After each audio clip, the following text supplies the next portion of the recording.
People say that I'm one of the greats, I'm the one that you love to hate. Shake 'em up like a quake, pop your feelings and turn to dispose 'em like haters I throw away. I'm forever blessed, got the spirit that's holy controlling me, I ain't gotta coordinate. I just sit back and buckle my belt and I'm ready to blast in the stars of my destination. Melted broadcast, open vision, melted broadcast, open vision, melted broadcast, open vision, melted broadcast, open vision. What's going on, everybody? This is Tony Mars with the Melted Broadcast. Today's guest, Skitz, the PLK. Raphael Lugo, hailing from the Bronx, New York, stands out as a hip hop artist with a distinctive and deep bond with the cosmos that extends beyond the ordinary. Artistically known as Skitz, the PLK, Prophet Lucid King. Raphael's artistic journey breaks free from the conventional limits of music, venturing into realms of the extraordinary. From his early years, Raphael has had profound encounters with extraterrestrial beings such as the Greys, tall Greys, insectoid, mantis entities, and hybrid children, experiences that have shaped his belief into being part of a vast cosmic hybridization initiative. Evolving from gangster rap, Raphael has forged a new path in music with his creation of high vibrational, multidimensional hip hop. His songs act as a vessel for messages of peace, love, and positivity, enriched with wisdom from his otherworldly encounters. Through his creative expression, Raphael seeks to illuminate and inspire, disseminating the knowledge shared with him by our cosmic relatives. In his commitment to sharing this insight more broadly, Raphael has launched several initiatives. He co hosts the Hybrid Podcast with The Astral, aiming to reach a broader audience on extraterrestrial contact, remote viewing, and beyond.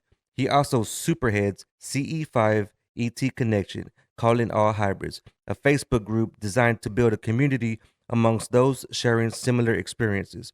Raphael's documentary, Calling All Hybrids, now streaming on Amazon Prime, further explores his encounters, advancing his mission to reveal the truth about our starry connections. Raphael's journey serves as a powerful example of finding one's community within the universe's immensity. His contributions challenge the norms of music and the storytelling, inviting us to recognize the deep ties between us and the cosmos. Finding your tribe can be a solace for a contactee, so begin your search. Raphael Lugo. Welcome to the conversation, Skitz, the PLK. It's an honor and a pleasure to be here. Thank you for having me. Yeah, you're welcome. Thank you so much for coming on and enlightening us with your story. Uh, Um, so I understand that you're an experiencer, like from an early age. So can we get into that and share that experience and how that was? yeah, of course, of course. Yeah, I'm what they call like a lifetime experiencer, right? Even though I've had a lifetime of of experiences with these beings, I was raised highly religious. So for a long period in my early years, um, I was being told that these were like demons or like bad dreams. Yeah. So a lot of my experiences are fragmented. I've never been regressed or anything, but from what a lot of people tell me, I have a lot of recall. So the earliest experience I can remember would be with the what most people call the grays, right? Yeah. Okay. Very small, about 3.5 to 4 feet high, if that. Really big bulbous head, two big black almond-shaped eyes, little slit where the nose should be, two holes where the nostrils are, Yeah. slit for the mouth. I mean, just the typical gray that Yeah. you would see. I was around the age of 5 or 6, and I like to preface this by saying I've always been scared of the dark, right? So because of that, as embarrassing as it might be, I've always had to sleep inside of my parents' bedroom. They had to put a twin size bed inside of their main bedroom until I was like 13 years old because I was just terrified to sleep by myself. I've always had that terror ever since I was a little kid. So on this particular night, I was sleeping and I get this feeling almost like when you're at a restaurant, right? And when you go to the restaurant and you feel somebody kind of staring at the back of your head, and then you turn Yeah. and there's somebody actually staring at you. Yeah. Well, it was that feeling while I was sleeping. I knew when I opened my eyes, there was going to be something there staring at me. Now, ever since I was small, I had this technique that I would use where if I felt like something was staring at me before I opened my eyes, I would try to wiggle my toes. And I knew that if my toes were moving, then I would be able to get up, run, or like hit whatever was in the room. But if I couldn't move my toes, then I knew when I opened my eyes, I was going to see something I didn't want to see. Yeah. On this particular night, when I've had that feeling that something was staring at me, I tried to wiggle my toes, and sure enough, I couldn't move any part of my body. The only thing I was able to do was kind of like move my mouth a little bit, like, oh, try to scream for my mother, but it was not happening at all. And when I opened my eyes, what I saw was the grave that I just mentioned. It was just right there at the foot of my bed. Oh. And the way that my bed was situated is I was right in front of the bedroom door. So at the door, there was another one standing there, almost like just in the hallway, but in the room, like half and half. And then Yeah. the other one standing behind that gray. And I instantly panicked. I got scared. I didn't know what to think of it. Obviously, you see these entities in your room.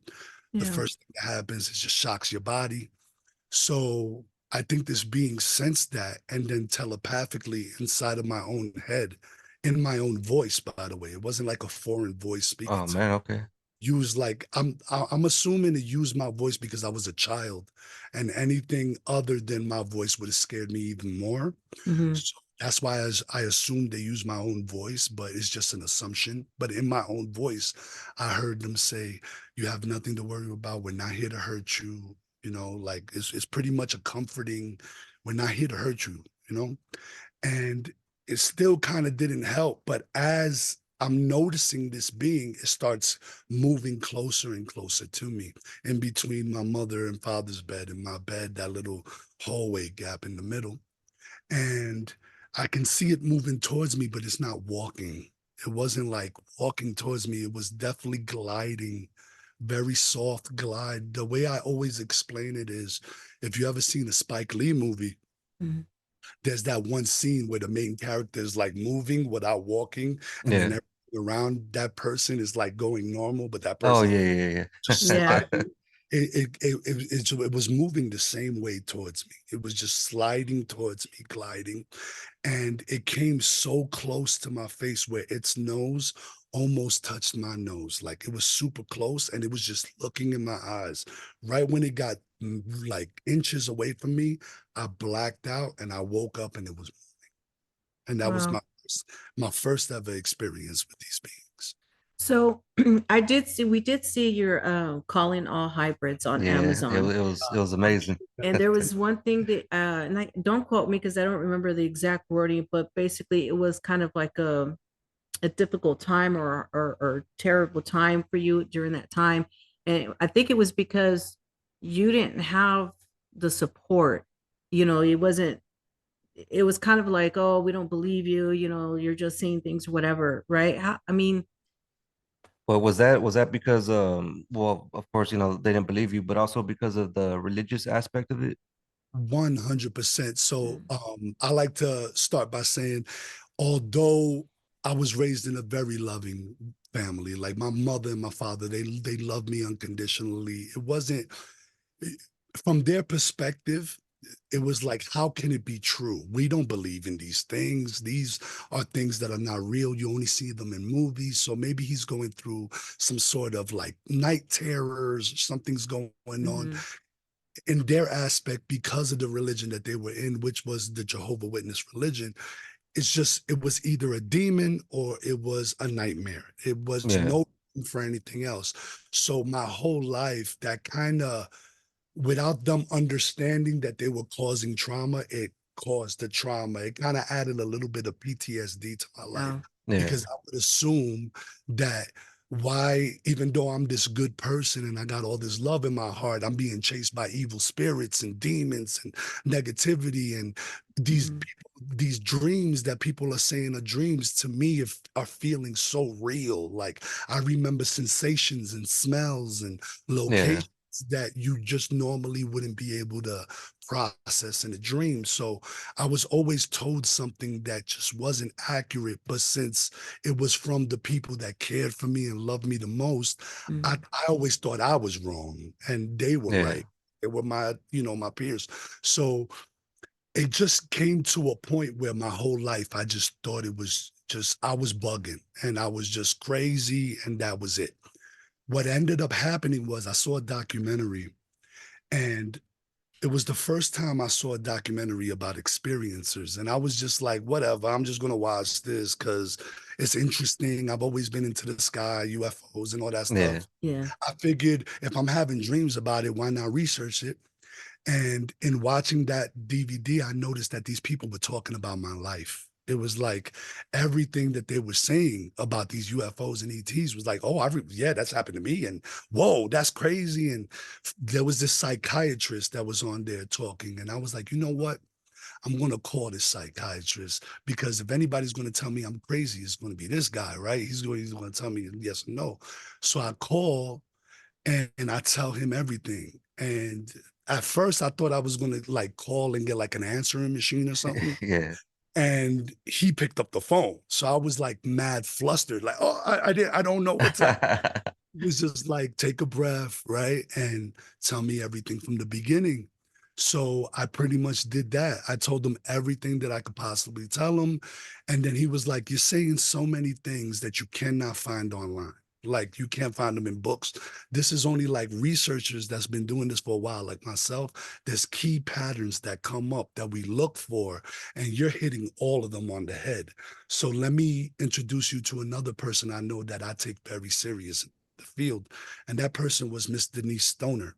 She's written a lot of books on the subject. She's done like college peer reviews. I was like, if anybody else can tell me I'm crazy, this lady, she'll tell me the stuff. So I'm thinking, okay, she's going to call me in like a week or two, whatever, yada, yada. She ends up calling me in like 2 hours. She Wow. does, Oh, damn. yeah, she does the same exact thing, tell me everything from the beginning. So once again, I told her the whole thing. And I just remember during the conversation, I would tell her, yeah, I hide knives all over my house. I put a knife underneath in my couch. I put a knife in the kit. I put a knife everywhere because I always felt like if I was going to be taken in any room, I needed to have a weapon around me Yeah. Mhm. at all times that I could get to. And I told her that, and she started laughing because obviously these beings will know, right? They can read your mind and all that. Yeah. Right. She goes, "You're just going to hurt yourself sitting down and forgetting where you put all these knives and stuff. Why don't you just replace the knives with flashlights? Because the little grays hate when you flash the lights in their eyes." And it was the first time that I remember somebody hearing my story and actually, instead of telling me I was bugging, it was a dream, it's not really happening, they were actually giving me a technique I can use Yeah. to help combat the situation I was going through. And it just gave me this sense of validation and freedom. So she found my story to be so compelling that she was like, I would love to come to your house and meet you personally if that's okay. So she came a week later. She met me with the head MUFON director at the time for Florida, which Okay. was Mr. Terry Lynch. They both came over my house. They did a whole bunch of studies. They researched my house. They found traces of radiation. They found like just Oh, man. a ton of stuff that led to the fact that in her final report for the MUFON report that they put in for me, that everything that was said was accurate. Like this guy's a legitimate experiencer. Mhm. So fast forward a couple of years passed, and I'm with my wife. I've already had a whole bunch of experiences. We have decided to move as close as we can to this company called Gaia. Oh, Gaia, yeah. Yeah. it's like YouTube for everything Yeah. that we talk about, right? So we fell in love with this company, and when COVID happened, we was like, you know what, we need to be closer to there, because I mean, it's like a beacon. We need to be home, and we ended up moving 15 minutes away from there. Long story short, my wife gets a job in the cafeteria working at No the way. cafe, yeah, of Gaia. What? But after being there for a year, one of the main producers was walking in the cafeteria asking employees if they known anybody that has had experiences. And my wife was like, well, my husband's a lifetime experiencer. He's been dealing with ET since the beginning. And he ended up being a MUFON investigator. So he was able to go back a couple of years and actually research the file that they did on me when they came to my house. And he was like, dude, I read your story and I researched the file on you, and how come nobody's ever done a story about you, bro? You have Mhm. like one of the most compelling stories out there. And I was like, I don't know, man. And he came to my house. I told him a little bit more about some of the stuff that has happened to me since that interview. And Yeah. he was like, dude, I was going to have you just for a part of the documentary. Now I want to make the whole documentary about you. And that's how. So throughout that whole process, it kind of was like, I like to call it like a hero's journey, right? It Yeah. started super negative for me with the PTSD. I find Mhm. this documentary, which leads me to my tribe. And then I end up really walking, researching, understanding what I was going through in a more loving space, which Mhm. brought closer to Gaia, which got the documentary out. And now I'm doing this. So even though it started off negative with the whole religion and Yeah. everything like that, it ended up doing a whole 180 and actually became my life's purpose. So Man, I love that. And going back to when you felt that you were alone and you didn't have nobody that understood you, and then boom, you meet your wife. mm, And I love that story because your wife at the time, I don't think was an experiencer yet, but the fact that she had an open mind to accept that, okay, this could be, it could be something to what he says. I love that she supported you 100%. And then something started happening with her, right? And she started yeah, having experiences. So yeah. So when I met my wife, I just fell in love with her. It was love at first sight, definitely. I was just like, this is at least my girlfriend for a while. I know that. And Yeah. the first month, I liked her so much that I was just kind of like at a struggle with it. I was like, damn, man, like we're starting to sleep over. Like I'm gonna make it one day and she's gonna be like, what the hell is going on?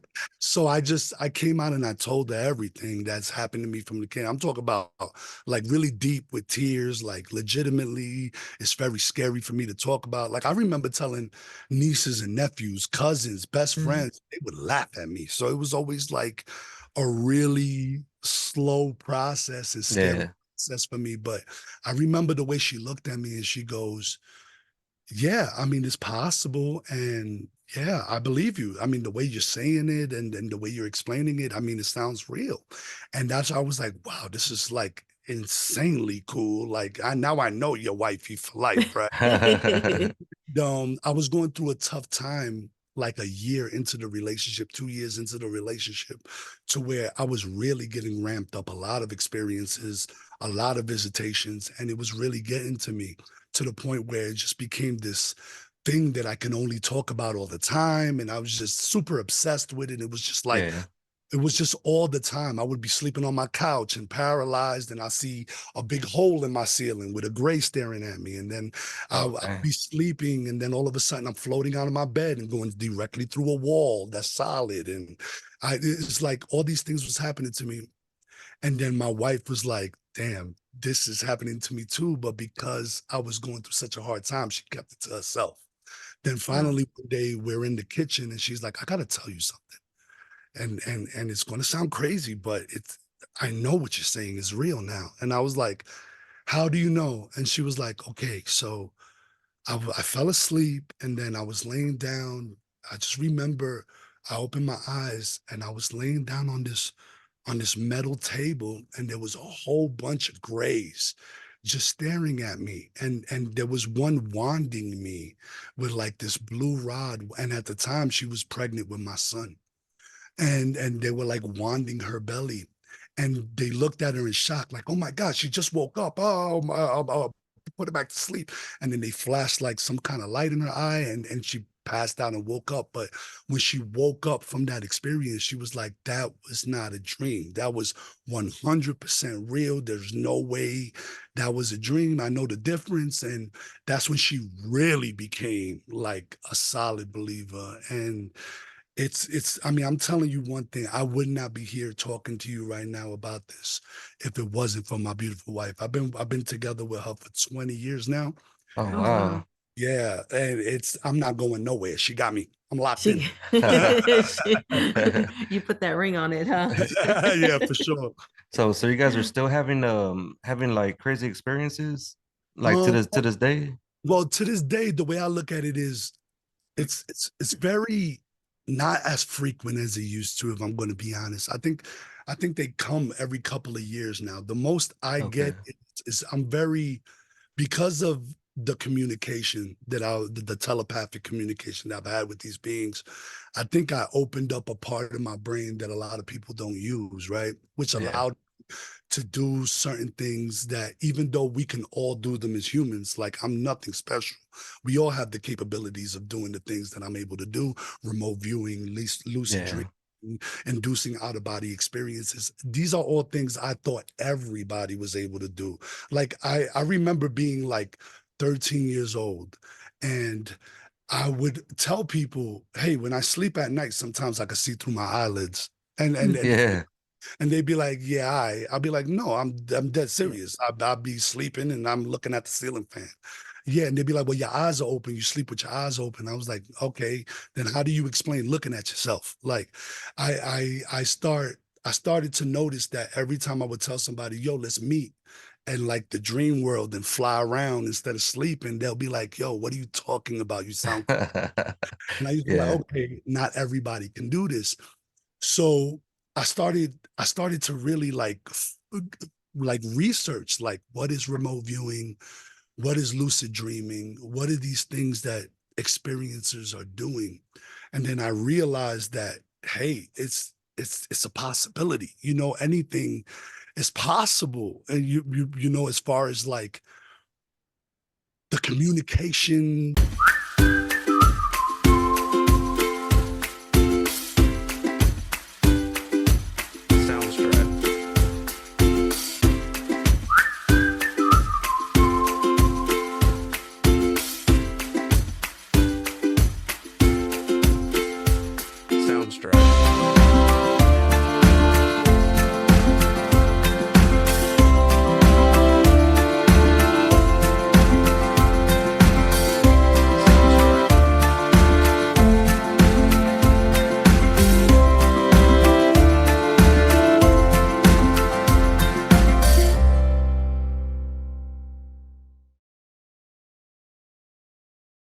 Okay, I would tell people that these things were happening to me, and that's when I kind of noticed that it just wasn't happening to everybody else. And Yeah. that's it's like, damn, okay.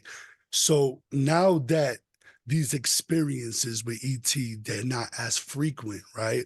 What's the mission about? Like, how do you contact? That's when I ended up finding the CE5 movement, right? I have a Facebook group called Calling All Hybrids, the CE5 Connection. And what brought me to CE5 and what I found so interesting about CE5 was I was like, so there's a way that I can contact them and everybody can know I'm not crazy. And so I started leaning into that a little bit more, as well as mediumship and lucid dreaming and all those other Yeah. things. So you started off doing gangster rap, and then you started having these. I think in the documentary, or maybe I read it somewhere in your bio, but you started changing that into your experiences now, because you were shown that your lyrics in the gangster rap, how it was hurting people, and things were being happening by listening to that music. Is that when you decided to change your lyrics up? I listened to some of your stuff. First of all, Uh, let me just say I love, love, love, love, that love. I didn't hear your gangster rap, so I haven't heard any of that, but because I couldn't find that. But I did listen to a lot I of your was stuff. I It's was good. under the I was under the artist name at the time, Skitzo. I wasn't Skitz the PLK at the time. Yeah. But I'll send you some of the old stuff too. It's all good. It's nothing to me. But I appreciate that. Thank you so much. Yeah. So throughout the early years of the PTSD, when I found this community, the first thing that they brought to my attention was meditation. And they were like, dude, you need to meditate because you are like talking about leaving your body at night and doing all these things and communication. If you learn how to harness that energy, you can like do it whenever you want. You can communicate whenever you want. So I always found the study of meditation not only to be really soothing to my PTSD and the things that I was going through, but it also helped enhance the abilities that I was starting to like show. It wasn't as sporadic. I was able to actually focus on it, Yeah. do some. So when I found meditation, I remember that every time before I wrote a rhyme, I would just try to get myself in a centered space. So I would meditate in the recording studio. And on this particular occasion, before I was going to write a song, I was meditating and I just remember there was like a small little white dot in like my mind's eye in the distance. And I just remember just staring at it. And I was like, usually when you close your eyes, you see a little bit of colors and sparkles and Yeah. movement. But there was just like the singular white, bright dot in the distance. And I just remember focusing in it while my eyes were closed and it just rushed towards me like a freight train. Like I was looking at a light from a train coming at me really fast. Yeah. Then all of a sudden, I'm engulfed by this light and I feel like my body's being pulled through a tunnel and I can feel movement and I'm just being pushed into the center of the universe. And then all of a sudden I'm just floating in the middle of the universe. It's like I could see galaxies and stars and everything. And it's almost like I'm seeing myself in third person because I'm Yeah. looking at my full body, but I don't have like clothes on. It's just I'm just this avatar body in the middle of the universe with my arms out. And as I'm like in awe of this situation that's happening to me, I get hit with the feeling of everything all at once. I don't know how to explain it, but it was like I felt how everything felt at every point, past, future, present, in Yeah. one instance. It was like I knew what it was like to be a blade of grass and the wind hitting it. I knew what it was like to be a bird's feather. I knew what it was like to be a leaf at the same. It was like it was weird. And then all of a sudden, as I'm getting overwhelmed with this feeling of everything, it's like my body gets pushed to the side and I'm in this kitchen and I'm looking up from like the corner of like a refrigerator, like the top of a fridge. Like it's like I'm floating in the corner of a room Yeah. and I see this couple fighting and this husband is like beating on his wife and my music is playing in the background and I can feel the pain of the hit that the wife is getting and I can feel the fist of the man hitting her. I can feel the emotions and I get pushed to the right on another scenario and now I'm floating above a car and there's this guy like tying his arm up getting ready to like do drugs and like heating up a spoon Yeah.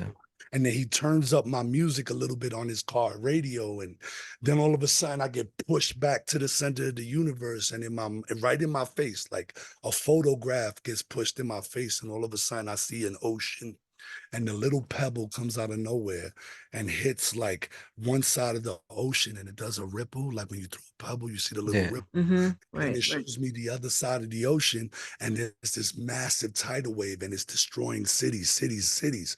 And then I get this instant feeling that I didn't see what the negativity in my music was doing beyond my own recording studio. I just thought I was making music, but in reality, I'm like helping people make bad decisions and almost like inspiring people to do negative things. And at the minute that thought popped in my head, it's like I get pulled right back into my body. I slam it. I just remember hitting my chair really hard and just tears coming down my eyes. And I just, Yeah. that point on, I couldn't do the music that I was doing anymore. It had to be something different. And then the first song I wrote was Calling All Hybrids. Mm-hmm. Yeah, I could definitely relate to that. I've been doing music myself since I was 15, so about 20 years. And You know, I used to rap about the same stuff, you know, whenever I was young, running the streets. And I mean, now it's, you know, to me, it's like, why am I going to put that kind of energy or frequency out there? You know, I refuse to rap about it. I But so, respect that. yeah, so I I respect that. understand where you're You coming know from. what? Listen. From gangster rap background, man. Like I was raised in the Bronx. All my people was like, "This is what it's at." And when I moved to Florida, it was like I had like a mini Wu-Tang. We was called. Okay. So it was like I'm telling you, it was fire. Like everything was cool. I think there's still album out on like all the socials and stuff. It's called uh I'll send it to you, but I Okay. forgot the name of it. But man, it's I understand. Like the minute I was like, yo, I can't even curse in my music no more. They were like, oh, you a Christian rapper now? Nah, it ain't even like that. It's Yeah. I remember showing a friend of mine, and if he listens to this podcast, he's gonna bug out. But I remember standing, just I got tired of like having this abilities to do like this mutant kind of stuff, and nobody else can do it, right? So I was like, yo, I could like turn off street lights and shit, right? And he was like, get out of here. You could turn off you're bugging. And I was like, no, seriously. So he's smoking and we're in my driveway. I was like, just pick one, man. And he goes, yo, the third one from the bottom over there. And I just put my palm out and I close my fist and it turns off.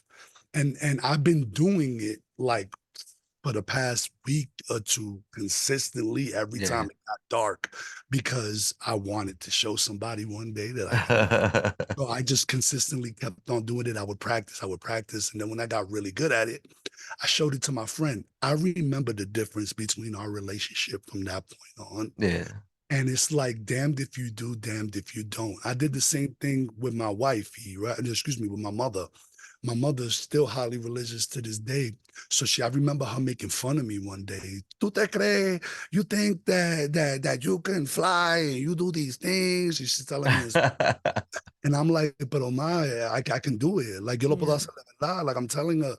And she was like, no, you can't. And I was like, I'll prove it to you. So I close my eyes, I proceed to exit my body, and I fly to Puerto Rico while I'm on the phone with her. And I go, okay, you and she has a bata on, she's cleaning the porch right now. My father's sitting in the corner, he got a cup of coffee. So I just proceed to tell her, then why are you on the balcony sweeping right now with your bata that got the flowers on it? And Papi's in the corner stirring his coffee. And she was like, ay, Dios mío, no me haga eso. And she hung up. Real. Oh. And I just remember, I was like, again, damned if you do, damned if you Damned don't. if you Yeah. So it's one of those situations where it's like you got to be careful who you show the things to, or else Mhm. it could definitely change your relationship. And then I also try to tell people when it comes to their experiences, be careful how much you talk about it to other people, because sometimes people get, I mean, I had a friend that just hit me up recently. I don't mean to go on another tangent, but I had a Nah, friend, you're good. and he's like, yo, I'm having these experiences and I need to talk to you about it because I know you'd be going through this stuff too. And he's telling me, and he's like, yeah, I've been telling my mom, I told my father, I told my sister, I told my friend at work, and I'm just like, bro, you gotta just give it a minute. Okay. I'm not saying that what you're not going through is not valid. I'm not saying that's not true. Yeah. I'm saying that when you say this to people that are not in the space that we're, Yeah. it's an automatic, you're crazy. This Yeah. guy Right. bugging. So in trying to save him from the ridicule, I've been there. Like the minute you see a UFO and you really understand that this is real, you're like, yo, everybody, yeah, this Mhm. is what's happening. Oftentimes you become, and then you realize really fast that there is a system put in place to make people like us look Yeah. Yep. immediate. So Right. if you have kids, you automatically start thinking, oh my God, they're going to take my kids because they think I'm crazy. If you Yep. have a job, oh my God, are they going to fire me because I Oh believe yeah. it? So it's like, you got to be careful. And I say this to anybody out there listening, if you're going through it, find the proper community that can give you the support that you Yeah, can for sure. actually get. Don't just go around running. You might F around and talk to the wrong general. You Yeah. might talk to, you know what I mean? So I don't know. True. I used to, so I didn't talk about my experiences until I met Tony. And because Tony has been research in his journey for the past, what, about 12 years, 15 Yeah. years or something. So there's always that stigma, like you say, people think, I'm like, oh, I started talking to a doctor and I saw it already in her face. And I thought to myself, oh my God, they're going to call the bus. I'm fixing to Yep. get on the 72-hour hold. Yeah. So I said, you know what?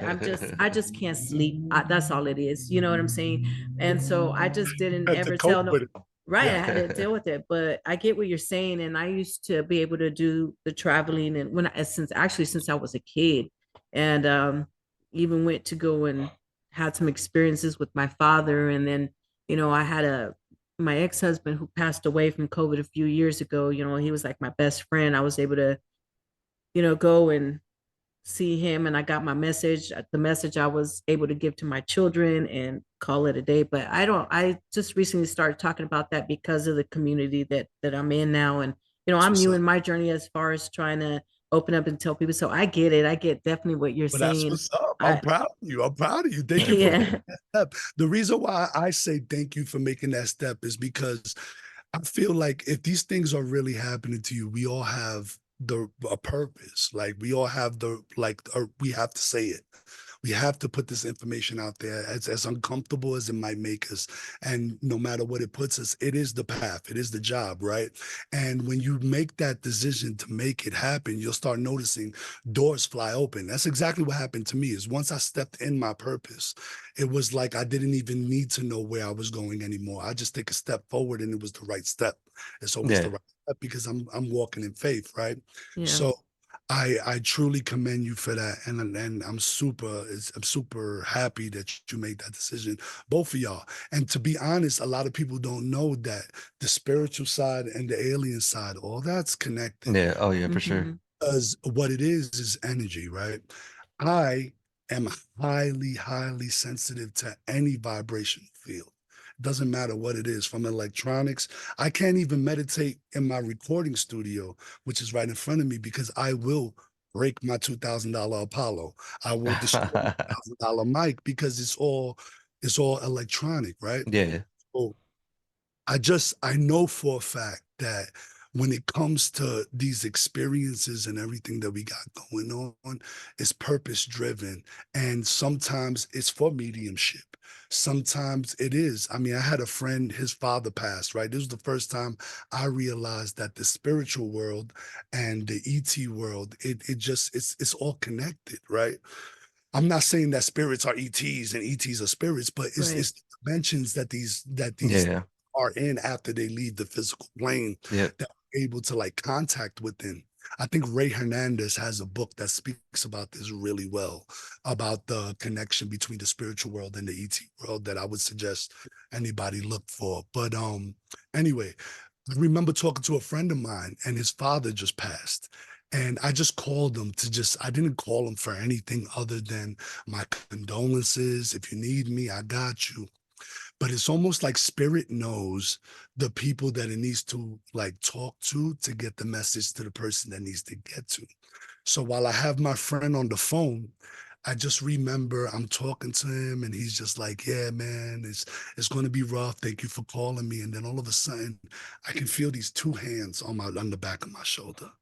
And in my right ear, I can almost feel the heat of the words as it's being whispered in my ear. And he goes, tell my son I enjoyed watching him. He doesn't need to feel bad about never making it as an actor. My joy was watching him try his whole life as hard as he can. I am so proud of him. And I just get it repeated. Please tell my son he needs to know. And it's just constant. I get goosebumps still thinking about it right now. It's Yeah. Mhm. constant, constant. I'm like, dude, I gotta tell you something, man. And you might think it's weird, but I need you to be open to this because I really need to tell you this. It's like a serious, serious thing. And he's like, all right, man, what's up? I was like, I know you don't believe in this kind of stuff, bro, but your father needs to tell you a message. And he was like, come on, Skitz, for real, man. Like, don't do this to me right now. I'm super emotional. And I was like, please just let me get this across. If it doesn't mean anything to you, I apologize. I'll hang up right now, but I got to tell you, your father told me to tell you, you don't have to feel bad about never making it as an actor. It's okay, bro. He said that he enjoyed watching you all those nights rehearsing your scripts, asking him to play the other parts against you. Like, he just loved watching you try to go for your dreams. And he knows one day you're gonna make it. And then all of a sudden he starts crying and he loses it. And he's like, Skitz, why did you say that specifically? And I said, because it's going to sound crazy, but your father just grabbed my shoulders from the back and he whispered in my right ear. And he said that he loves you and he heard everything you said when you was in the room with him. And he was like, Skitz, when I was in the room, I was the only one in the room, my father, when he took his last breath. I was holding my father's hand, and I didn't know if he heard me. And what I told him was, I promised you that I would make it as an actor so I could make enough money to take care of you and heal you. But I'm a failure. I never made it. And now you're dead. And you must be, no, no, excuse me. And now you're passing away. And you must be like so disappointed in me because I didn't make it. And how the hell would you know? How would you know if I was the only one in the room? And at that exact time, I feel, I swear it's crazy, but I feel like something rubbed my leg. And then it's like something's hitting my leg on the bottom of my leg. And then I get a flash of like a black Labrador. And I'm like, dude, I don't know if this means anything to you, but on the right side of my leg, there's a black Labrador and his tail keeps hitting me on the side, almost like it wants me to tell you there's a black Labrador with your dad. And then, then he goes, oh my God, I don't believe it. And I'm like, what happened? He said, 2 months before my dad passed, my dog passed. And every time I ate at the dinner table, he would come underneath the table and like wag his tail. And I would always feel his tail hit the right side of my leg so I can give him some food under the table. And basically, what his dad was trying to tell me from the other side was, tell him I got his dog too. Don't worry about it. He's with me on the other side. So it was the first time that I had a connection with spirit in a way where I was able to convey a message and relay it. So that's why when you said that you was able to do that as well, I was like, oh, I relate to that. I know what you're talking about. I say that by saying this, it's all intertwined and it's all connected, it's all energy. So, and once again, this is something we can all do as humans. None of us that do this is special. And I like to say that because a lot of people automatically think, oh, this guy thinks he's Neo from the Matrix. Or I am just a fractal of you. You know, you are a reflection of me. I'm a reflection of you. We're all pieces of God. So why wouldn't we be able to do it? That's the way I look at it. Yeah, that's true. I've heard that before. What I'm learning is that we are all pieces of God. And then when we have our awakening and share our gift. So I was told there's, one, and it can go relate to this community that we're in. Are you prepared to receive the gift? Mhm, 2, are you prepared to give it away? And mhm. by giving it away means sharing it. So I feel Yeah. like, with our experiences in this community, and you're right, we got to be careful who we tell these things to. So I'm glad I found this community, and, people like yourself are in there and sharing. And we share these experiences because, well, like we talked about, like what you mentioned earlier, nobody believed you as a kid, but hey, there's a community out here that does, is willing to accept you, understands, or is trying to understand from their experience. So we're seeking this knowledge, from each other. I'm glad you brought that up. That's pretty good. Um, the other thing I wanted to ask you about, and this is very deep. Like I said, I watched your documentary, so there was a lot of things that got me in my feels, right? And there was one you talk about when you were with them and they presented you this The like baby. this baby. Yeah. Yes. And you don't remember certain things of what happened, but you felt like this might have been your child. Now, do you mean specifically as you're the father of this baby, or meaning 100%. us as okay? DNA wise, specifically my DNA. I don't know the day that they extracted my sperm per se, you know, like I don't remember being attached to any machine, or I don't remember having another being coming and sleeping with me to get, you know, whatever's needed to produce the baby. But I can tell you, and well, let me just break down the experience. So Yeah. I remember being in in my driveway in Oviedo, and it's funny because it was like I went to sleep, I opened my eyes, and now I'm just standing in the driveway holding my son by the hand. And this is my oldest son at the time, and I didn't have my second one yet, or if I did have my second one, he was still a baby.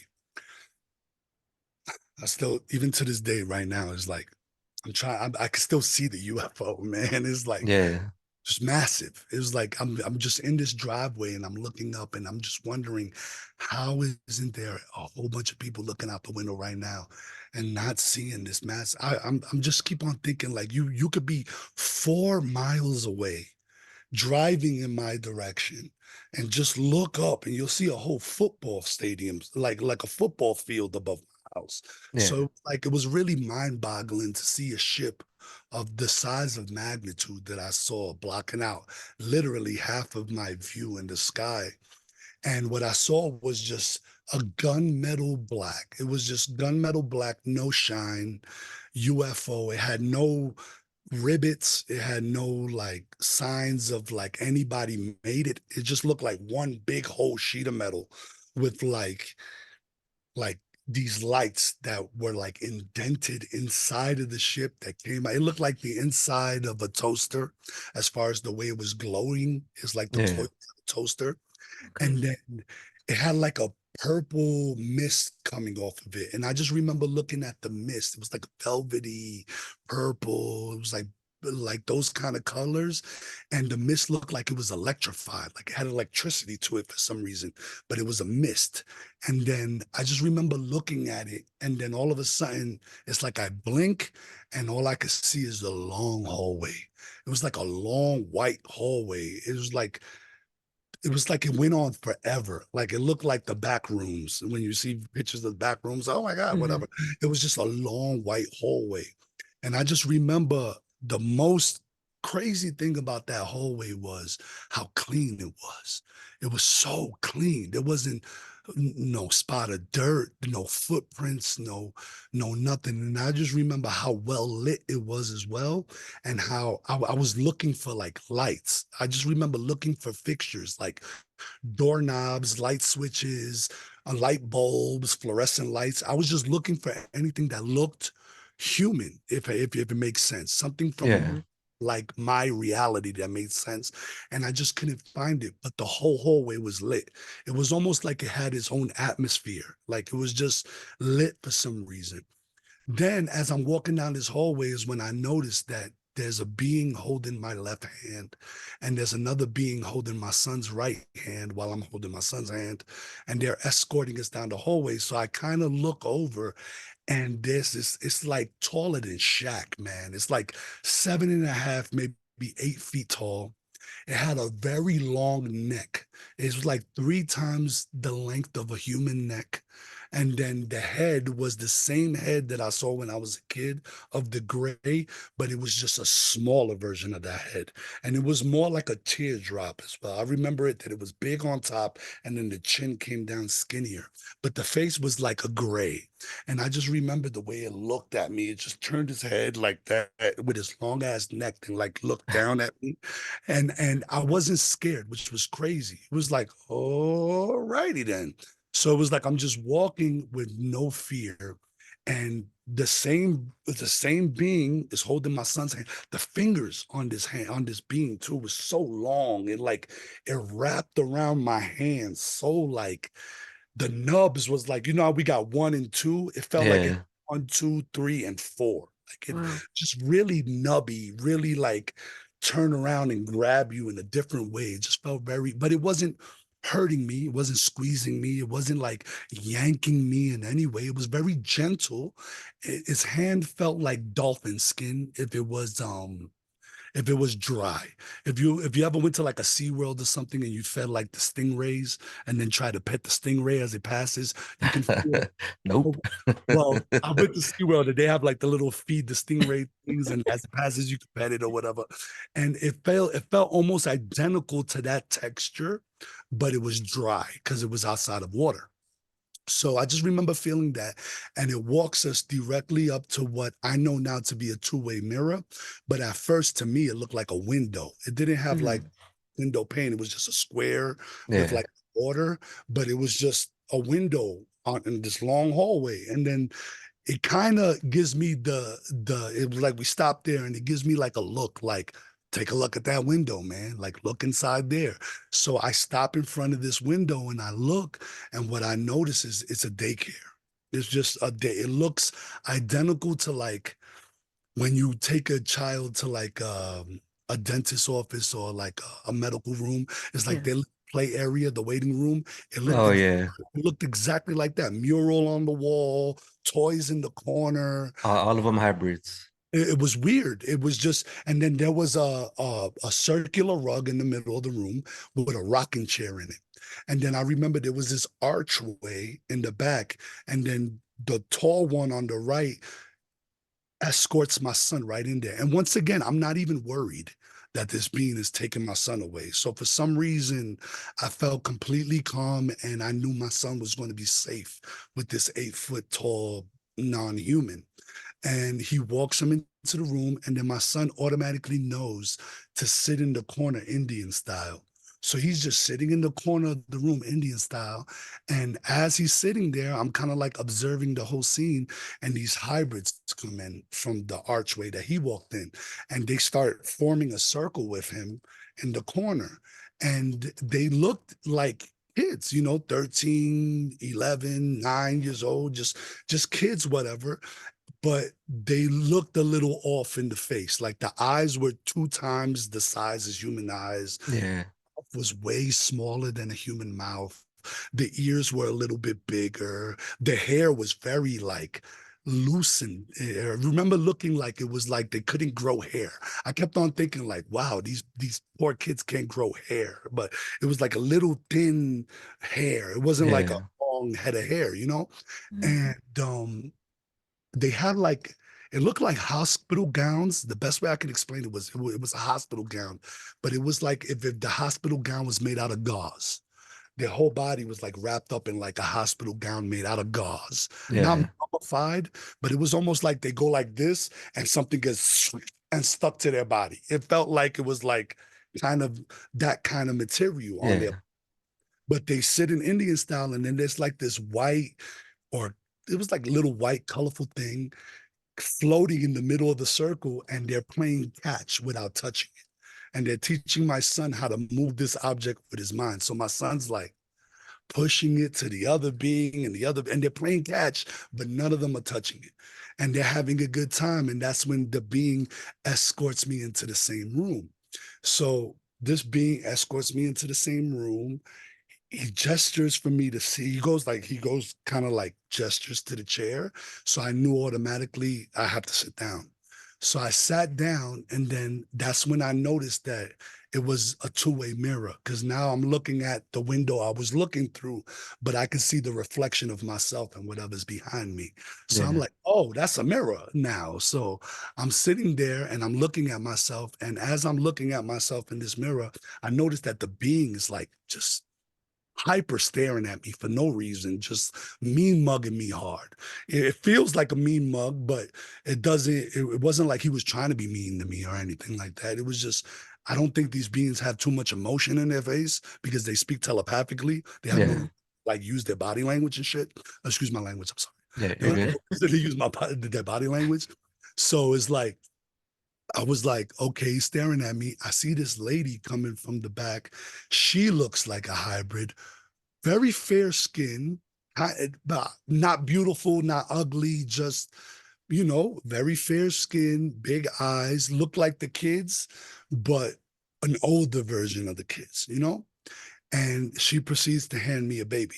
And I just remember the this is my baby. This is my child. Like, and I Yeah. remember bringing it close to me, and the guy grabbed me a bottle, and I'm looking at the eyes, and the eyes were like very sunk in. Like it wasn't like usually when you see the grays, it's like their eyes are a little bulged out a little Mhm. bit, like rounded and bulged. For some reason, this baby's eyes was like indented in a little bit. Yeah. It were like dark. It looked very pale and frail, and it was kind of like slowly moving his mouth, like not really making too much. Like it felt like it was dying, to be honest. And I'm just holding it, and I remember trying to feed it, and it just wasn't having it. And I just remember the lady and the tall gray both staring at me like, is he going to save the baby? Like, is the baby going to bond with him? Like what are we missing that we can't keep this baby alive is what I'm getting from him. And as I'm going through that experience, kind of looking at them, looking at the baby, it's like once again I blink, and now I'm in this auditorium. I don't remember how I get there. I don't know where my son is. I don't know what's happening. But now I'm sitting in this chair, and I'm like a couple of levels up in like this thing that looks like an auditorium or like a lecture hall for a college or something like that. And I noticed that the seat doesn't have legs. It's like a scoop that's attached to the wall behind me. So there's like a wall, and it's like a little scoop like that, and I'm sitting inside of a scoop and like this, and I'm kind of like looking, and then there's like another wall and the scoops, and then another wall and scoops, and then a big massive like deck, and then on the deck there's a table, Yeah.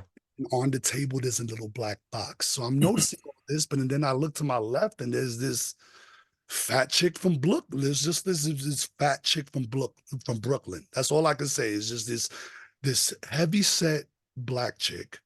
And she looks at me, and we both kind of like smile at each other. And she's like, "What's up?" And I'm like, "Hey, what's going on?" She was like, "I'm from Brooklyn. Where you from?" And I was like, "Yo, I'm from the Bronx." She was like, "Yo, this is crazy, right?" And I was like, "Yo, this is bugged out. Like, where are we?" And we're having like this conversation. And then I noticed that there's like little pockets of people in this big ass auditorium. It's like just two people over there, three people over here, and we can't hear each other or talk to each other. Nobody's walking back and forth. We're kind of just chilling in our little 2 to 3 people groups. And then all of a sudden, and there couldn't be more than like 4 of them, like 2 here, maybe 2 all the way in the back, and 3 behind us, 4 seats back. And like nobody could hear each other, but we're talking to each other. You can notice they're having conversations and stuff. And then we look down, and there's this archway, and this being comes walking in. And it looks like nothing I've ever seen before. If you ever seen Hellboy 2, there's like this being, right? That's like made out of smoke. And he walks like really like doo, doo, doo, doo, doo, like he Yeah. doesn't have no bones or whatever. So he's really like wavy in the way he's walking.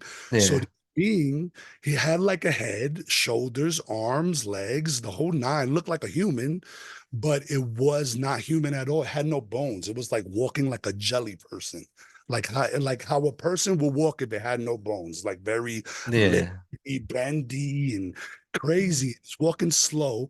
I remember the head looking like a flicker of a flame. It just was moving like a flame, like very like etheric, like it had a glow to it. And then I couldn't see no face, or like you couldn't see anything. All you could see is like sparkles of gold water inside of like the skin of this thing. And then it gestures to the box that's on the table, and the little black cube opens up from the top, and like a hologram comes out, and it's the whole earth. And I'm talking about this hologram looks like an HD times 20. Like it was like the best version of any digital holographic effect. Like it felt like I could take my finger and rub it on the earth, and it would actually destroy a mountain in real life. Like Oh, damn. it looks so real, though. It was so high definition real. So I just remember being in awe of like how beautiful this hologram was, and it's spinning slowly. And then all of a sudden, from the corner of the room, this really small rock comes flying in, boom, it hits the earth and the whole earth explodes. And you can see all the pieces float above us, like, yo, this is crazy. And then I can hear in my head, like, when this happens, you will all have a job to do. And then all of a sudden, it's like I blink again, and I'm in the middle of this field. And I'm in the middle of a field, and like so many people. It looked like Woodstock. It was like just so many people. And then we look up at the sky, and there's this really big flaming meteor. It looked like it's about to come and hit Earth. It looked like not Independence Day, but like that one movie, Is it Armageddon? like an Armageddon type deal, where it's just like a really big meteor about to hit Earth. And the day after tomorrow, I think it's Oh, supposed that's yeah, yeah. Well, day after tomorrow is the Deep water. Impact, Deep Impact. Yeah, Deep Impact. That's what it is. That one, the one with the first meteor hit, it was like Yeah. that scene, like the big with the smoke and everything, and then the whole field puts up their palm, just their right palm, the whole field just with the right, and then the meteor explodes.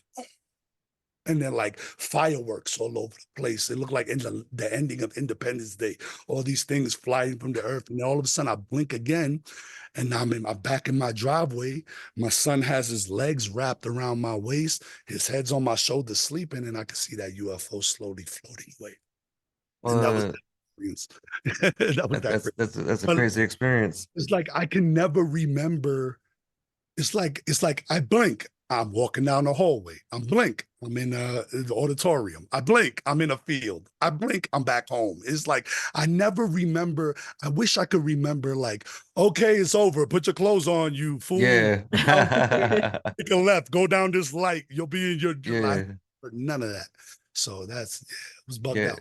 Yeah, that part of the documentary is definitely the part that really caught my attention when you were talking about that they presented you with this hybrid baby.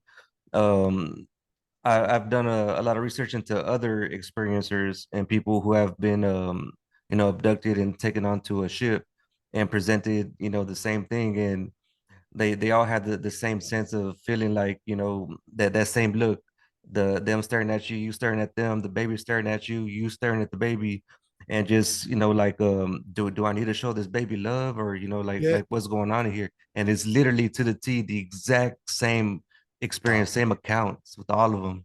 It was like it reminded me of like when you have a child, they say take off your shirt and then like put the child. Yeah. Yeah, That's skin what, to like, skin. it reminded me like they were trying to do the skin to skin, not knowing why or how it happened. It was almost like the baby was going to die because it didn't have contact with the father or mother in any way, shape. Yeah. So they wanted to like make sure the father was involved in the process of raising it in some way. So Yeah. that's I always felt that. But I do have a hybrid daughter that I have communicated with before. I don't talk about it a lot on podcasts. I say it every now and then, but I Yeah. have a hybrid daughter called Ixara. She lives on ship. She can't come to planet. She was born on ship, and she runs a piece of the program. I actually led a meditation retreat on another friend of mine's podcast, and they asked if we could connect with the hybrids, and I was like, sure. We did a meditation, and I asked my daughter to let us on board, and there was a lot of experiencers, high level, like remote viewers, that were able to confirm that they saw the ship and they were on board, and it was legit. That's awesome. Yeah, man. Man, that's great. We definitely would love to have you on again so we can We could continue keep this talking. Why we conversation. stopping? Why Oh, we okay. I don't We know. got a little I'm bit sorry. more time. We got a little bit more time. Awesome. Well, you let me know when you don't have that time, then we'll cut it. But I this, got about at least 20, 25 more minutes. I think we can still talk a little bit more. Yeah, man. Okay. So tell us about your daughter. Like, how long has this communication with her been going on? Well, it's funny. I remember one day now I'm heavy into like knowing that it's real. I've had a lot of experiences at this time. So I remember looking up at Orion's belt, and I was just like, man, I'm from there. I personally believe that I've had either I'm currently living multiple lives on multiple planets, And I was able to see a glimpse of a current life I'm having on another planet as another being, or I remembered a past life experience of me as a being on another planet. But I remember just looking up at Orion's belt one day, and then I get the sense of like, I'm here, and I'm like, what you mean you're here? Who is this? So I just sit down in my meditation and I start meditating, and then all of a sudden I see the name Exara. It just flies in my mind's eye. I can hear the vibration of it. And then I see this being standing. She has like her chest out. She's super proud. She has like a emblem right here. She has like her hair in a little bit of a ponytail, but she's like mad alien in the face. Like she has a little bit of an elongated head. Yeah. Her face looks really a little bit grayish and human combined, like a gray and a human were combined. And she was like, I'm your daughter and I run this ship. And then and I Nice. remember this feeling of like, wow, like you are. And then I just remember I've been like I tried to contact with her and I wouldn't. And then one day I was just really down and really depressed. And I was like, baby, if you're there, I need to know you're there because I need to know that what's happening is really happening. Like I need a form of validation. And then once again, it's like a flash of her. And now she's on the ship, but she's in front of a window that's like looking at the moon. And she's like really close to the moon. And she was like, look up at the moon. And I look up at the moon and I just see a bright flash of light and then blink once and then scurry off. And I'm like, oh, that was my daughter letting her know I'm still around. So it was like, it's cool that every now and then when I need the validation, she'll pop up. And then the third time I needed the validation I was a little nervous because a friend of mine named Rupert, he has a show. And he was like, dude, I have a Patreon event where I'm bringing a whole bunch of remote viewers. And you told me that you have a hybrid daughter and we're doing about hybrids and you have the documentary calling on hybrids and we're going to meet Exara today. And I'm just Yeah. crapping my pants. Like, I'm like, oh no, maybe this connection is just between me and her and she's not going to show up. Everybody's going to think I'm bugging, right? And I'm all nervous. And then right before I do like a 20-minute meditation, and she was like, I will never leave you hanging. I got you. Like, she's like, I got you. Just do the meditation. We'll open up the ship. We'll let them come on board. And then I gave him confirmation. I was like, listen, I did a meditation. You lead the meditation, put us all to sleep, and now I'll make sure everything's cool. And then I wrote down a couple of things before without telling anybody. There's a part of the ship that has a whole bunch of screens on it. There's another part of the ship where the hybrids play, and there's certain parts. And when we did the meditation, I remember like I seen a couple of the people on board ship as I'm remote viewing myself on board ship. And I'm waiting for them to like respond afterwards. They're like, yo, did anybody go in the room that had all the video cameras in it? And I'm like, check. Did anybody go in the room with all the little kids playing in the check? And then I Check. showed them the list, like, yo, and they were like, yeah, it's crazy. So pretty good. It was a pretty good little validation. So that, yeah, but that's about it. I've never seen her on this physical plane because, like I said, I don't think she could breathe our air. I don't think Yeah.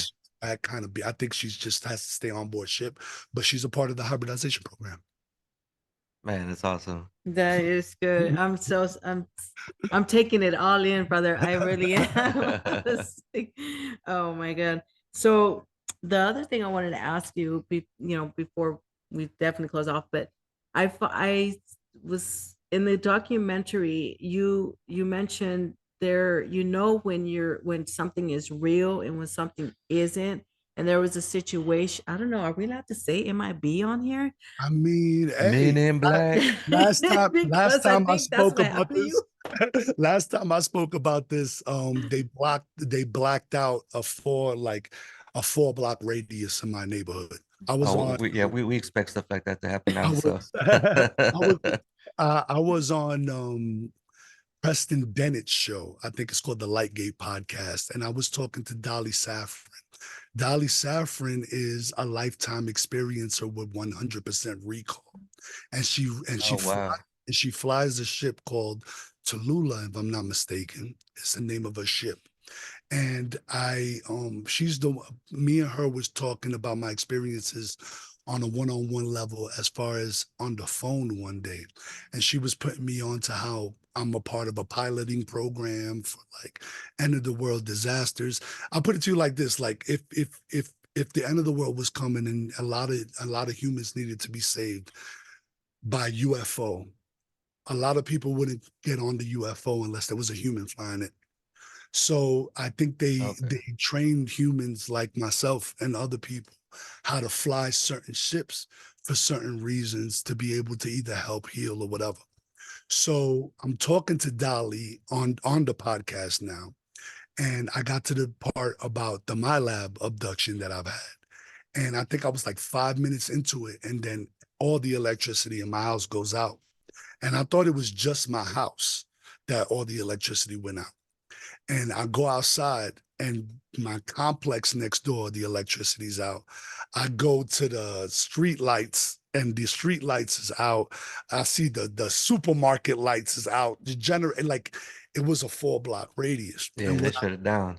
yeah, so what I told them that day was I remember we just finished eating dinner and we was about to play Nacho Libre on Netflix. Oh, It was the first time Nacho Libre came on Netflix, and we love Nacho yeah, Libre. I love nacho. So we was like, "Hey, get that corn up on my face," right?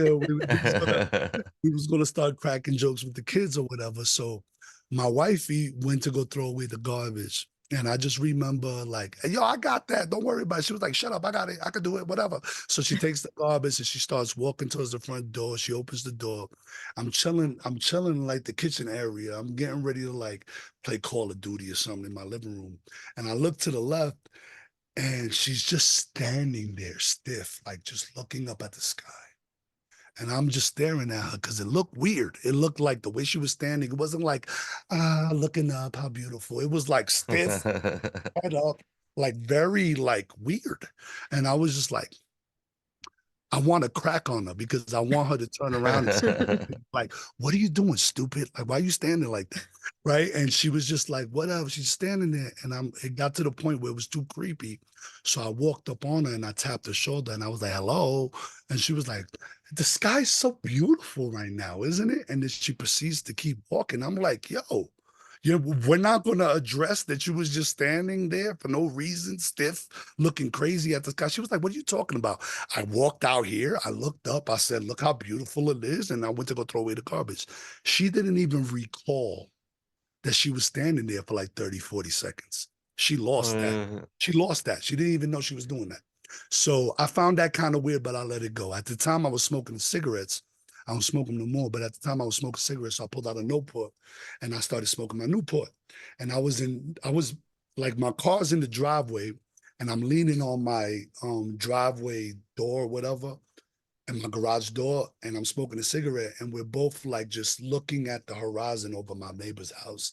And we're like, it's beautiful, whatever, yada, yada. Then all of a sudden this little light, golden light starts floating up really slow. And I'm like, wow, that's beautiful. Look, babe, they're about to do a whole bunch of those Chinese lanterns. It looked like somebody got married or something, right? Because it was moving so slow. It just looked like one of those Chinese lanterns to me. That's the first thing that popped in my head.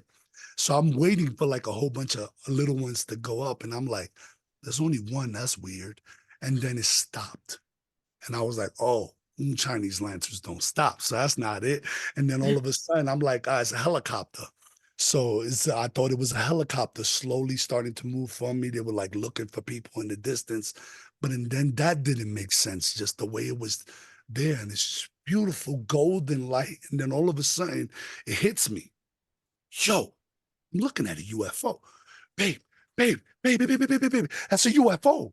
And we both like, oh my gosh, that's a UFO. So I grab her by the hand and I was like, babe, I'm going to connect. I'm going to try to connect with this UFO. And in my mind, I go with peace, love, and all the light I have in my heart. I just want to say thank you for being here. And I would love to connect with you. So just so I know that I'm connected, can you please move to the left? And as I say it in my head, like before the word left comes out of my mind to say it, it moves to the left. And I'm like, "Ah," and I squeeze my wife's hand. She's like, what are you doing? I'm like, yo, I'm connected. I'm connected. I think I'm connected. I think I'm connected. And as I'm saying excitingly, it's flickering. It's like getting brighter and dimmer. Like it's getting excited with me. Me and this light are getting super excited together. And then all of a sudden, I say out loud, thank you so much for connecting me. But now I need my wife to know that we're connected. So out loud, so she can hear me, I go, can you please move to the right? Right? Right when I say the R of right, it starts floating to the right. And now she's like, oh no, this is now we both like two little kids in the driveway looking at this beautiful light. We're loving it. It's flickering. Right while we're getting excited, helicopter flies over my house. Helicopter comes from the right. Helicopter comes from the left. Now this light is surrounded by like 4 or 5 helicopters. I cannot exaggerate. They're in a complete circle around this light. It must have been a couple of minutes that I was out there, just a couple of minutes, and these helicopters already surrounded this light. I look down the street because I live on a cul-de-sac. So when you come down my street, you make a left and or whatever. You can't do too much. So I look down the street and I see this black Durango starts turning in slowly, but it stops like at the bottom of the street a little bit. It looked like it stops, but really is going like 2 miles per hour, super slow. And I'm just like, I'm looking at the Durango, feeling like something's off, and I'm looking at the light, trying to enjoy it. Looking at wifey, looking at the Durango, looking at the light, trying to enjoy it. The light's getting dimmer and dimmer while these helicopters are around it, but the helicopters are still around it. Now this car is so close that it's like 2 houses away from where I'm standing. And I'm no longer standing in my driveway behind my car. I'm in front of my car now, like where the sidewalk is, closer to the street. So I'm like where the mailbox is, type right there on the corner. And this car, right when it gets to the house next door, it speeds past my house. So it's driving slow, so it feels like a drive-by. So I just remember mean mugging. And the one thing that threw me off about this car instantly was the limo tint on the windshield. I've seen limo tint on the windows on the side. I've seen limo tints on the back, but I have never, because you're supposed to tint the windows just for like the top 20% of your car. The whole windshield was limo tint. Like you cannot see inside that car in any way, shape, or form. And there was no license plate, which is another thing that stuck out. There was no identification on this at all. It was just black rims, black on black, jet black Durango. And it passes me and it was just a flash of green light. I don't remember if the light came from under the car, on top of the car, the side of the car. I just remember that when it passed me, my whole vision was completely full of the color green. I could only see green. And then I was like, babe, you saw that? And she was like, what? I was like, yo, that green light. She was like, no, I saw a red. I saw like something red flash. And I was like, you saw like a red or some blue light. She said some red or blue light or something like that. But I distinctly saw a neon green light. I don't know what it was, just green. Now this Durango is all the way at the like all the way down the street at the corner. It backs into a driveway, and I could just feel whoever's in there staring at me hard. So now my wifey's like, Men in Black, I'm out of here, peace. So she runs inside, and I'm like, you chicken, you want UFOs to come, and then when they come, you get nervous. Right? We joking around, whatever. She goes inside, I'm all alone. Now the light is completely gone, and all there is a helicopters looking at each other in circles. They're not moving, they're just floating, staring at each other in a circle. And I'm like, well, that's bugged out. That's just crazy. Now I got disinterested in it, and I went inside, left it alone. My wife finished washing the dishes, and I was like, yo, that was crazy, right? She was like, yo, that was bugged out. And that's all we said. Nobody, I mean, right now, I think about it, and that's weird because if that would happen to us today, we talk about it for like hours after it happened. Yeah. We only said that was crazy for like 5. It was almost like something got shut off about the excitement. It was like something got dumbed down about us. And then we just proceeded to watch Nacho Libre. My two boys was laying on the big couch, one head on one side, the other head on the other side, and they're sharing a blanket in the middle. My wife is on the recliner and I'm on the love seat with my back to the front door. We watched the whole movie. It's completely dark. We like to put the sound bar on, make it feel like a movie theater. So all the lights are off, eating popcorn. The kids are passed out. Movie's over. Me and wifey are just talking. And I know for a fact it's 10:43. You couldn't tell me it's 10:43. 10:53 or whatever it was. It was just right there within 10 minutes of being 11. And I was just like, I see the time bouncing on the TV. I just see it bouncing on the TV. Wifey, we're talking. And then she goes, shh, shh, shh. Do you hear that? And I'm like, hear what? She was like, listen. I'm like, yo, there's somebody at the door? Somebody wiggling so instantly I got a recording studio at the house. I'm thinking, that's one of my peoples. They see the lights off. They probably saw the TV. They know we in the living room. So my door has like these 2 windows on it with a curtain. So my whole thing was I'm gonna creep over there and I'm gonna move the curtain and see who's at my door to scare them because I'm thinking it's one of my boys. So I'm walking towards, I'm walking towards the door slowly. And the way my layout of my house is, before you get to my front door, there's a hallway to the recording studio, another bedroom, and a bathroom. When I looked to the right of the hallway, it was like the brightest white flash I've ever seen in my life. My whole eyes, it was like Men in Black. You got neuralized. Whatever it was just a complete white flash of light, and it just engulfed my whole eyesight. When I came to, I had my shirt off and I was in my back bathroom and I was laid out in a starfish formation like that, just laid out. And I just remember hearing in my ear,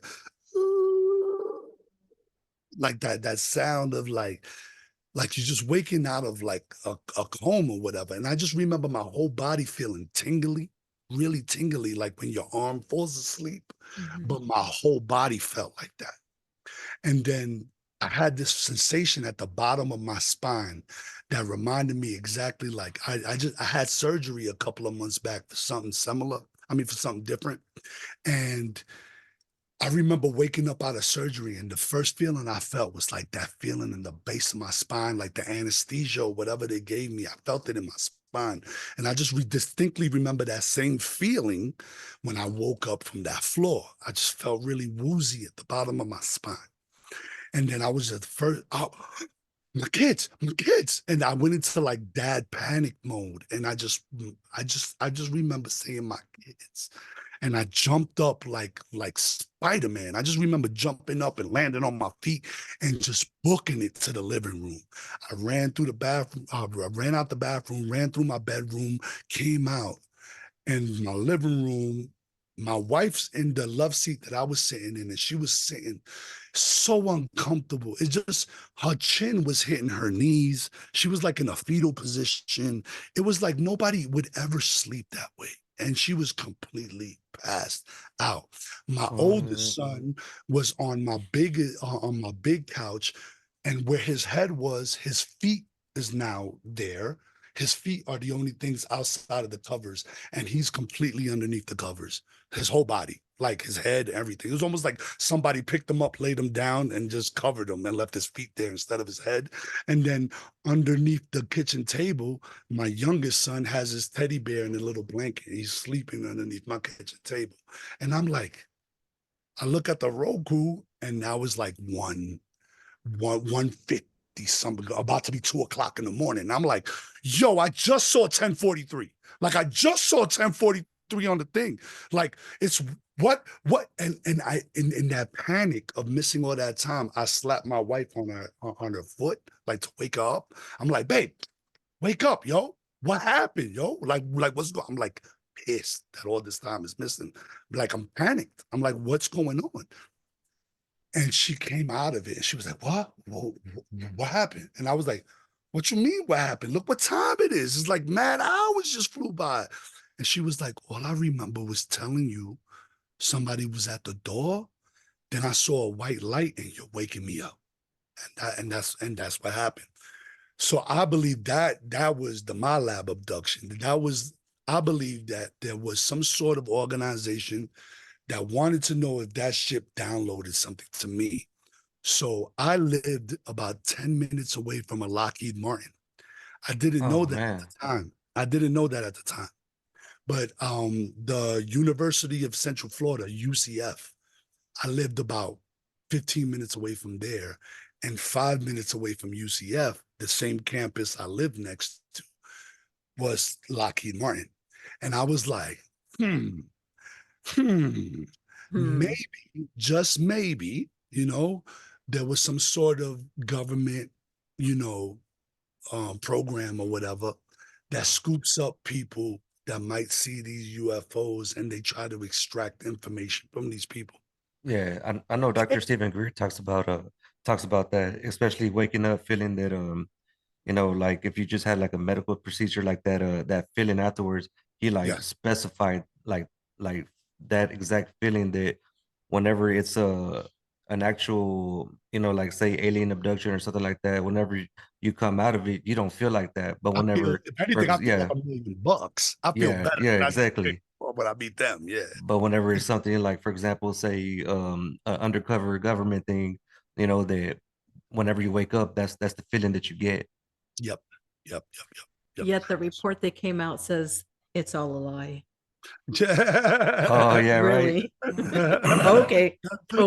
The way I look at it is like this. I'm not one of those people that's like a huge government hater, right? Because I do understand the reason for it, right? You don't know what these beings could be put. They could be putting the things in my head to like build a nuclear weapon or some shit like that. I get what they're thinking. The problem I'm having is, why you got to keep it under wraps? Why can't you just knock on the door and be like, yo, you saw that UFO? You got to come with us, bro. Talk to, just buy me lunch. Exactly. Like, I even say it to this day. I'll be like, look, man, I'm a great remote viewer. If you need me in the program, I can stare at some goats too. It's all good. So it's just bugged out how different the two scenarios was, because a couple of days later, I was notorious for not cutting my grass, right? Because we didn't have an HOA. So I was just like, whatever, I'll cut the grass whenever. So the grass was a little high at the time. And in the front, no, but in my backyard. And I just remember playing Call of Duty. I was just chilling in my living room. It was like 2 o'clock. I'm playing Call of Duty. And then I just hear people walking in my backyard. And this was like 2 days after the incident. And I'm like, yo, who's in my backyard right now? And when I looked, it was like these 3 beefy dudes, man. Like they were like 6'7", 6'5", like 6'3", and I'm talking about muscles. Like I'm 6'1", 200 and change, and I don't get scared at all. Like I'm usually like, whatever, we want to throw hands, let's throw hands, yada yada yada. Like that's where I come from, like I'm not usually scared about nothing rowdy. But when you see the size of these like military, and they had the face on them that they were like not playing with anything. So I go outside and I try at first to be that, yo, what y'all doing in my yard? And they were like, we're looking for a drone that fell back here. And they all look at me, and I'm like, y'all got it. Y'all got it. Like, y'all got it. And I just remember, as I go inside to go tell my wife, now she's at the front door and she's talking to a chick that looks like the Terminator girl, like the main Sarah Connor. Yeah, she looked like has the Linda glasses, the Hamilton. hat, the whole, and she's like, "Oh yeah, there was a operation here where we had a drone and they lost it, and they're just trying to look for it in your backyard." And to this day, I'm like, they're trying to see that they're recovering steps. They came Yeah. to us. They probably took us out through the backyard, so nobody got a whiff of it because you can't really see from the other houses in my backyard at the time too much. So they probably took us out from the backyard to take us wherever the hell they were going to take us that day. And they probably wanted to make sure they didn't leave footsteps or dropped any materials or whatever. So they definitely wasn't looking for no drone because they left without it. I didn't see them leave. So whatever. It was definitely like an intimidation thing, but Yeah. they for sure intimidated me, man. And then from that day on, a thing what a lot of people, and this I get worried about talking about this part too, because when you start talking about gang stalking and stuff like that, automatically people go, "Oh, this guy's hyper paranoid. This guy's just looking into things." Yeah. But when you see the same truck, the same white truck following you around, when you notice that people are starting to follow you around stores. And what's funny is I tell wifey, I go, "Look, I'm gonna make a left. Look at the truck, two cars down, right? So this car following me, I make a left, makes the left, make the right, makes the right, make another left, makes a left, turn around, park into a driveway, and it drives right past, and it drives like a couple of houses down and parks into a driveway and waits for me to leave. It's gang stalking, bro. They're Yeah. stalking. Yeah, I'm being followed. You understand what I'm saying? I mean, I know the difference between paranoia, Yeah. somebody actually following you. So it's like I started documenting it.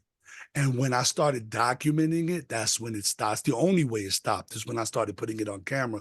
Because once you got the proof on camera, I mean, it's Yeah. kind of hard to deny the same car everywhere you go. I Yeah. mean, I would be an hour away and the same license plate, same car, or be at a CVS down the block. And I'd be like, Damn. "Yo, this is bugging. Like, why? Why?" I guess they just wanted to know for that specific time when that military abduction happened. I think I must have been under surveillance for about 3 or 4 months after that, constantly. Damn. Like, That's like crazy. even to the point where I was telling them I would have to get off the phone after a certain amount because I could hear the clicks. I can hear the clicks. There's this one, technology. It's called voice to skull technology. And I think they used it on me one day. I'm in the shower, and I think they must have turned on that technology without knowing. But I remember being in the shower, and I'm hearing in my head like, "Yo, yo, we got to keep surveilling him, yada yada." And it's the distinct conversation between three people. And then as I'm noticing it, and I go like this, I'm listening, and I start going like this in my ear, like still, like, am I bugging? Like, am I really hearing this right now in my head? I hear, oh my God, I think he hears us. Turn it off, turn it off, turn it off. And then the frequency's off, and I don't hear it anymore. I said that to a lady when I went to a conference at Gaia, and she was like, "You need to look up voice to skull technology." When I looked up voice to skull technology, everything that broke down whatever that technology was identical to the experience I experienced. It was almost like it's just the things that the government can do that they're not telling us they can do sounds like science fiction. But I mean, it's bugged out, man. I've been through a Yeah. lot of I've been through a lot of the spectrum, you know what I'm saying? Yeah. So yeah, that's that. That was the military abduction. Man, that's crazy. Um, one thing, well, before we close it out, I want you to go ahead and where can people hear your music, find you, your Facebook Yeah. page, and then I got one question for you afterwards. You got it. All right. So if you guys want to find me, you can find me on Twitter at the real Skitzo, Skitzo. You can find me on all of your music streaming sites, wherever you listen to your music, on any site, Apple Music, Spotify, whatever you listen to music, just look up Skitz the PLK. So Skitz the P.L.K. Prophet Lucid King is that's what it goes for. So my whole name, and you can hear my music that way. If you want to find me on Facebook, you can find me at my Calling All Hybrids, the CE5 Connection, and then on Instagram, it's r.l.j audio.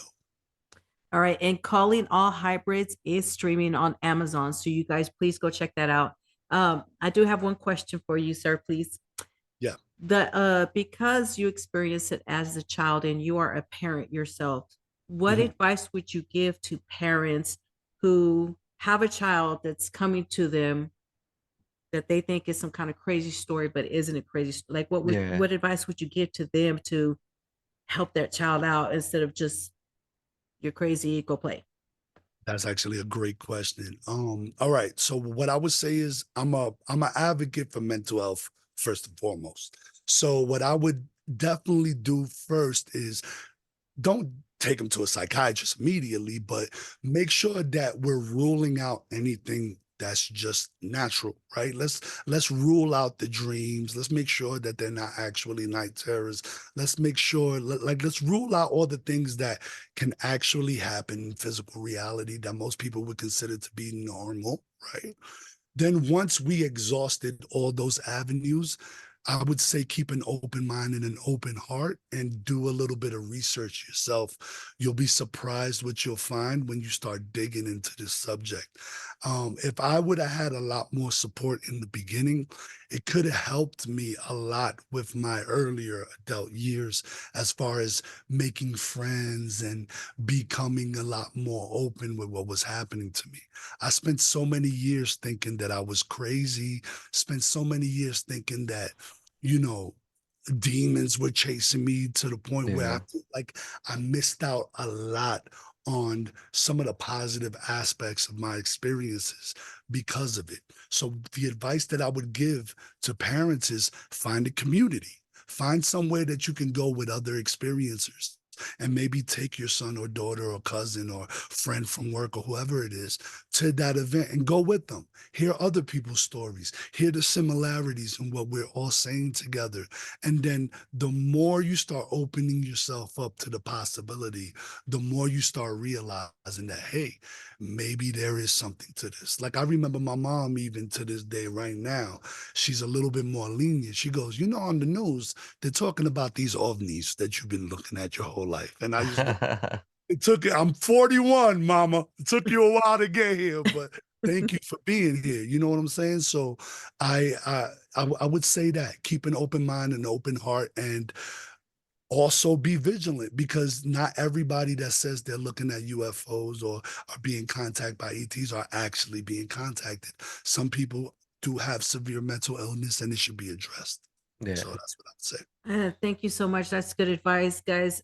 Please go follow him. Check out his music. Check out the Calling All Hybrids on Yeah. Amazon. Facebook. Yeah, Facebook. You won't On be the disappointed. X. But I want to.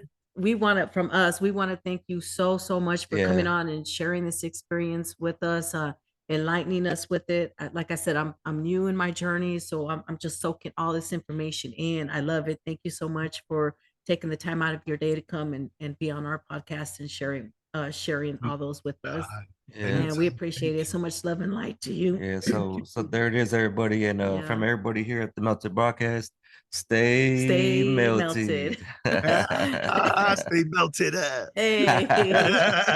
Right. Peace and love, my Peace friends. and All love.